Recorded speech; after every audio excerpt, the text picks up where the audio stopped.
I'm a 19-year-old woman and my boyfriend and I recently moved into a new apartment. He works long hours, so he's not around much. Soon after I moved in, a man in his 50s who lives in the building started talking to me. He seemed friendly at first, just small talk, but I made the mistake of mentioning that my boyfriend worked a lot and wasn't home most of the time. From that point on, the older man's behavior changed. He began showing up at my door almost every day, knocking and waiting for 5 minutes before leaving if I didn't answer. One day when I was outside playing with my 2-year-old brother who was visiting, I saw the man approaching. I quickly picked up my brother, but the man kept coming toward us asking strange questions about him. He even tried to reach for my brother, but I held him tight and made an excuse to leave. After that, I started avoiding the man. But a few days later, there was another knock on my door. I opened it thinking it might be someone else, but it was him. Without saying a word, he walked right past me and started inspecting my apartment, looking out the windows and commenting on the view. Feeling uncomfortable, I laughed nervously and said I needed to go to the store, hoping he'd follow me out. Thankfully, he did, and I quickly shut the door behind us, making up a reason to leave immediately. Later that night, as I was hanging laundry outside, a woman from a nearby apartment introduced herself. When I told her about the older man's behavior, she told me he had done the same thing to her when she moved in. Her partner had eventually confronted the man and he backed off. The next day, her partner also spoke to him about his behavior toward me. Since that conversation, he hasn't knocked on my door, but the memory of him wandering through my apartment still makes me uneasy. Sometimes I wake up at night fearful he might come back.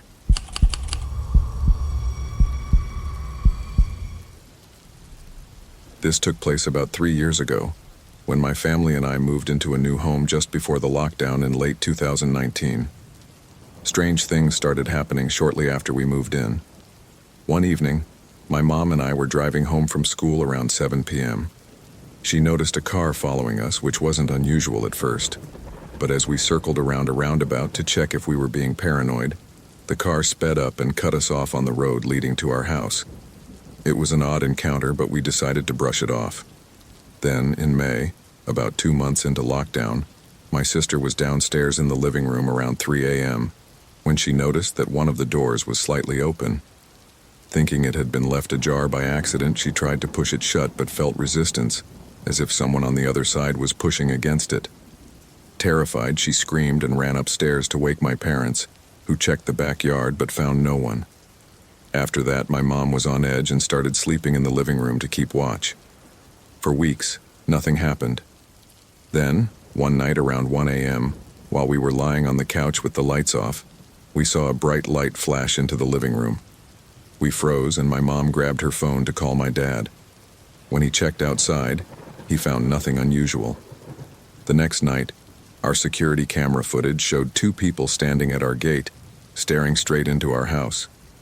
It was unsettling to watch, but the police couldn't do much since no laws were technically being broken. Our family was anxious for months after that. Later, while we were cleaning the garden, we found a large hole in the bushes near the property line, as if someone had used it as a way to sneak in. The intrusions stopped after that, and we never figured out who they were or what they wanted. But knowing they had been on our property without us knowing still gives me chills.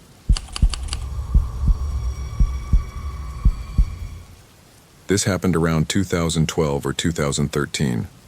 My mom and I lived alone in the old house that used to belong to my grandma. She had passed away in 2009, so it was just the 2 of us.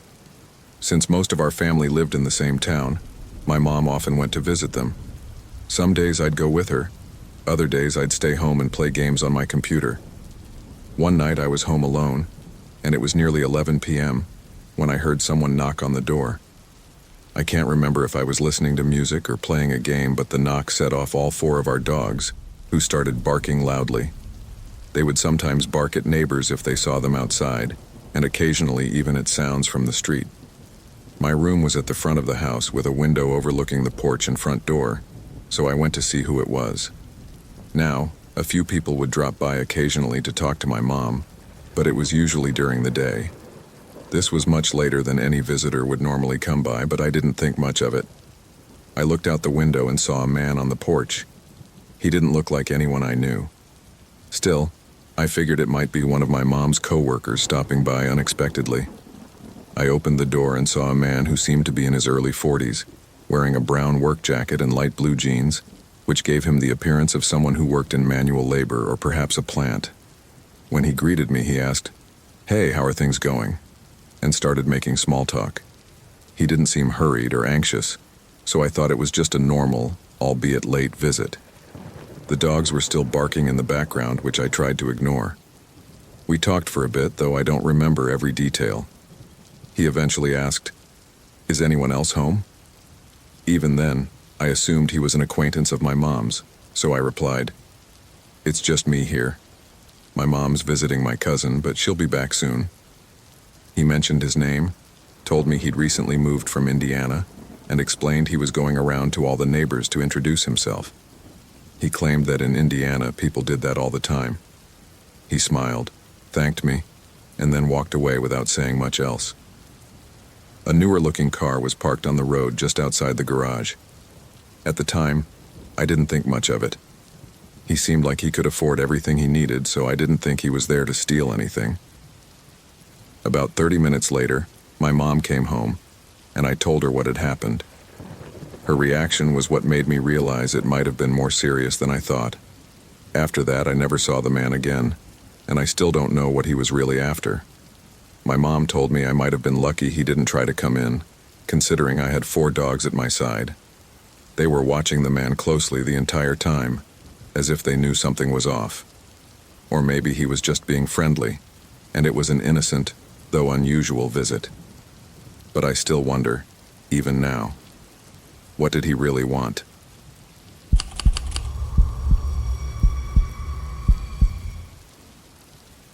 When I was around 14 or 15, I often stayed with my cousin Skylar and her husband Josh in their new house on the edge of a growing suburban neighborhood. The area was full of look-alike houses and several still under construction. Josh and I both loved movies and often stayed up late watching them. One night after Skylar went to bed, Josh and I stayed up watching The Ridiculous Six and Would You Rather. At some point I dozed off on their couch, which was positioned against a wall with a window that overlooked the backyard. I was awoken by Banjo, their dog, barking relentlessly. He was pacing back and forth between the playroom and kitchen, growling. At first I thought he was just restless, but then he went quiet. Suddenly I heard a low growl right next to the window by the couch where I was lying. I stayed still, hoping Banjo would stop, but he jumped on the couch and started barking again.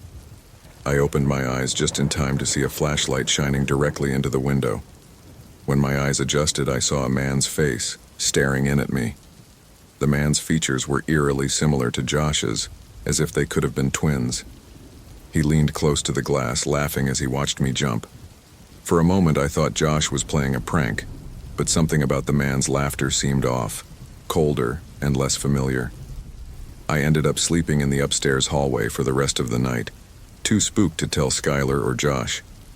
In the morning I told them what I'd seen, but they shrugged it off, saying they hadn't noticed anything unusual. When I went outside to check, I found crushed grass under the window as though someone had been kneeling there for a while. Banjo must have been watching them the whole time. Thinking back, it scares me to realize how long the stranger had been there before I finally noticed.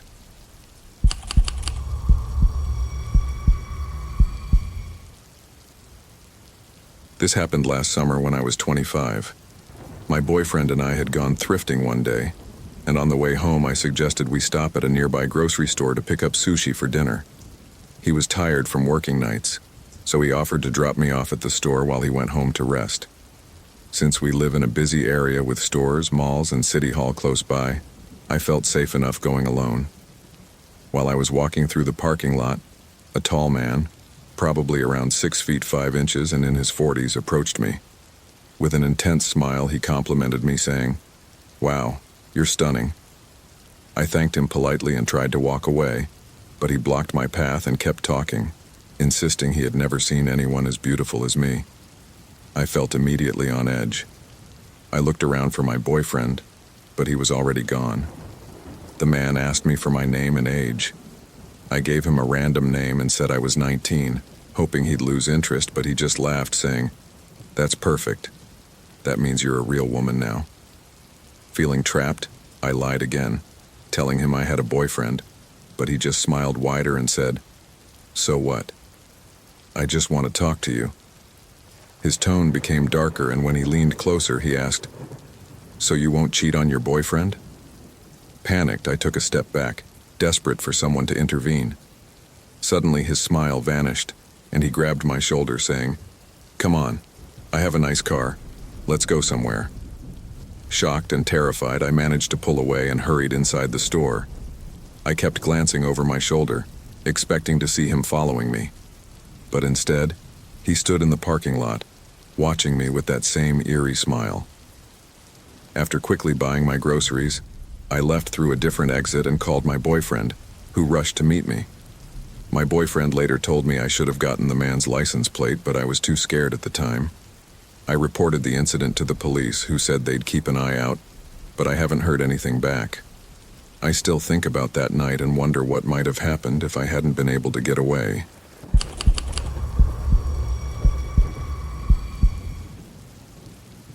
Hi, my name is Sarah. I'm 21 years old and I've been babysitting since I was 14. I've looked after kids of all ages, from infants to preteens. I also took self-defense classes for women at our youth center when I was 15. One family I babysit for hires me at least once a month. They pay well, the kids are great, and they let me sleep in the guest bedroom until morning. I usually stay up and watch TV until they get back though, and the neighborhood is quiet, which makes the job easy. One night I took the kids to a pizza place with a playground they loved. They especially enjoyed the games in the prize section, and one of the kids was hoping to win a stuffed animal. They played until they were exhausted, which meant bedtime would be easy later. I sat at a table near the ball pit, texting on my phone while keeping an eye on them. Then, a couple sat down beside me. They looked to be in their mid-20s and seemed friendly enough at first. The man asked if I babysat the kids I was watching. Many people in the area knew their parents, who were both doctors, so I casually replied with something non-committal. But then, they started saying strange things, asking about the kids' looks and even making comments about whether the daughter would grow up to be as pretty as her mom. It felt uncomfortable, so I decided it was time for the kids to get their prizes and leave. We headed back to the house, and by 9 p.m. the kids were bathed, read 2 stories, one sweet, one spooky, and asleep. I settled in to do my homework and watch TV, but soon after, I heard rattling at the front door. My heart started pounding. I grabbed my bag where I kept a taser and moved cautiously toward the door. Just then, the doorknob started to shake even more aggressively, as if someone was trying to force their way inside. Realizing I had forgotten to set the alarm, I quickly armed it from my phone and ran upstairs to the kids. I ushered them into their parents' room, told them to stay quiet, and locked the door. I hit the panic button on the security app and waited, clutching the taser and listening to footsteps on the stairs. Someone was coming up. I tried to stay calm for the kids' sake, but my heart was racing. Then, I heard someone say through the door, "It's us. Don't be scared." It was the kids' parents. They had gotten a notification when I set off the alarm and came straight home. Relieved, I burst into tears. The kids came out too, and I explained everything. The parents checked the security footage and saw a man and a woman trying to get inside. They called the police, though the faces in the footage weren't clear. I mentioned the couple from the pizza place, even though there was no solid proof they were connected to the break-in. I'm thankful the alarm worked, but I also realized how vulnerable we had been. I stayed calm with the kids, but it wasn't until I got home that the full weight of fear hit me.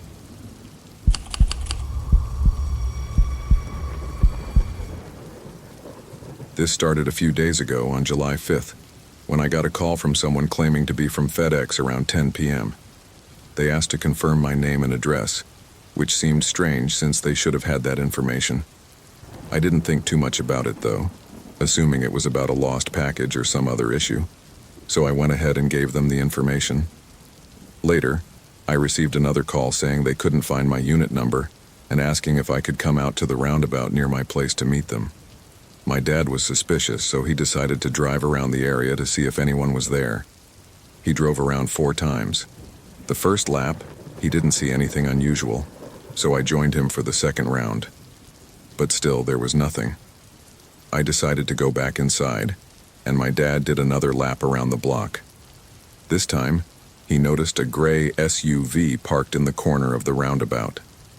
When he approached and confronted the people inside, they denied being delivery people and didn't offer much of an explanation. My dad drove off to make one more lap around, and by the time he came back, the SUV was gone. The next night, July 6th, around 11 p.m., our doorbell rang.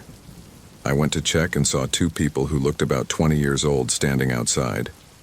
They were calling out my name, which was really strange because I had never seen them before. Feeling uneasy, I didn't go to the door. They left, but not for long. Soon they were back, calling my name again. This time, we called the police. When they arrived, they told us to call again if it happened another time and left it at that. The following night, July 7th, was relatively quiet, and we thought maybe the issue was over. But around 11 p.m., our security camera caught a masked person standing outside, taking photos or videos of our house. We immediately called 911 and the police arrived quickly, but the masked person had already disappeared by the time they got there. Later that night, around 3 a.m., I was in the living room when I heard a noise outside on the balcony. At first I ignored it, thinking it might just be an animal, but then I heard the noise again. I decided to check, and when I stepped out onto the balcony, I was horrified to find myself face to face with the intruder.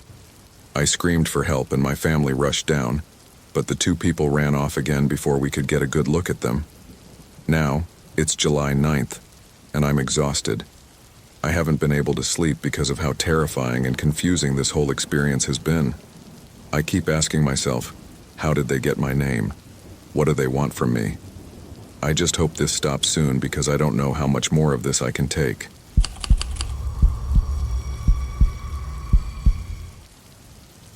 When I was 17, my bedroom window faced our backyard, which was surrounded by a fence. Beyond the fence, there was a small patch of woods and a pond. I liked the view, and usually kept my blinds open at night so that the morning sunlight could gently wake me up. One night I was up late on my phone with my dog lying beside me in bed. It was around 2 a.m., when suddenly my dog jumped up and started barking aggressively at the window. At first I thought he might be barking at his own reflection, so I tried to calm him down. But he kept his eyes fixed on the left side of the window, where his reflection wasn't visible. I realized then that I couldn't see outside because my nightstand lamp was on, creating a reflection on the glass that obscured the view beyond. Trying to act casual, I turned off the lamp as if I were preparing to go to sleep. The second the light went off, I froze. In the darkness, I saw a pair of human eyes staring back at me from the left side of the window. I felt a surge of fear but knew I couldn't show it. Pretending to yawn, I reached for a water bottle on my nightstand and took a sip, hoping the movement would appear natural. Then, without making any sudden moves, I walked out of my room and went straight to my parents' room to tell them what I had seen. My dad dismissed my concerns, insisting that it was probably just my imagination. He pointed out that the motion sensor lights outside hadn't gone off, which he said meant there couldn't have been anyone out there. Feeling uneasy but somewhat reassured, I returned to my room. I closed the blinds, turned off the light, and tried to get some sleep, telling myself that it was all in my head. The next morning, I took my dog outside to the backyard, and something made me check the ground beneath my window. The pine needles covering the ground looked disturbed, almost as if someone had been kneeling or crouching there. I tried to ignore it, repeating my dad's explanation about the lights. But that afternoon, he checked the lights himself, and found out that both bulbs had burned out. Since that night, I've kept my blinds closed at night. I'd rather not risk anything, or anyone, seeing me from outside my window again.